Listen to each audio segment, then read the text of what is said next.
There's just so much to talk about here, looking at what happened, what could happen now. Chris Brown is in London tonight. So, Chris, I think we can all make presumptions, but what are the indications about who or what is responsible for this?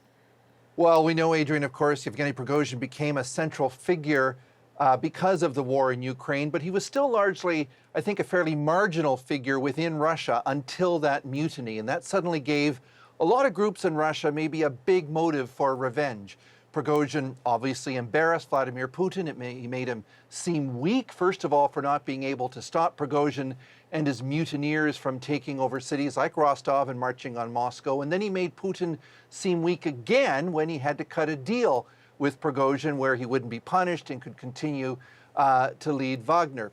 A lot of people in the defense ministry may also have been furious, as some of Prigozhin's favorite targets of criticism were Russia's top generals. If Putin did this, and not a lot happens in Russia of this magnitude without his approval, if he killed yet another rival, it would be more of what we've seen in the past. This is what happens if you cross me. If it's some other arm of the Russian government responsible, then it's also significant because that could hint at perhaps the growing chaotic nature of Russia's government, that even though Putin is in charge, other actors now feel bold enough to make such a big decision on their own. Okay, so let's pull at this a bit. If Putin did order this assassination, I mean, is it a coincidence that it's exactly 2 months to the day since that failed coup on Moscow? I mean, does he believe in symbolism that much? Why wait 2 months to do this? You know, one of my favorite sayings is, I believe in coincidences, but I also believe in the Kremlin. I don't know if there's really a whole lot of coincidence in much that goes on. You know, one possible explanation for this delay, if it was going to happen, may have been to give the security services there time to figure out who else might have been in on this mutiny, to investigate how much support Prigozhin had within the Russian military, perhaps even within Russia's government. And it's also interesting that it happened within hours of the announcement that the former top commander of Russia's war in Ukraine, Sergei Surovikin, had been dismissed from his posts. He hadn't been seen since that mutiny. So now in just a few hours, both of these key players are gone. And so we may see more evidence of purges, Adrienne, perhaps in the days to come.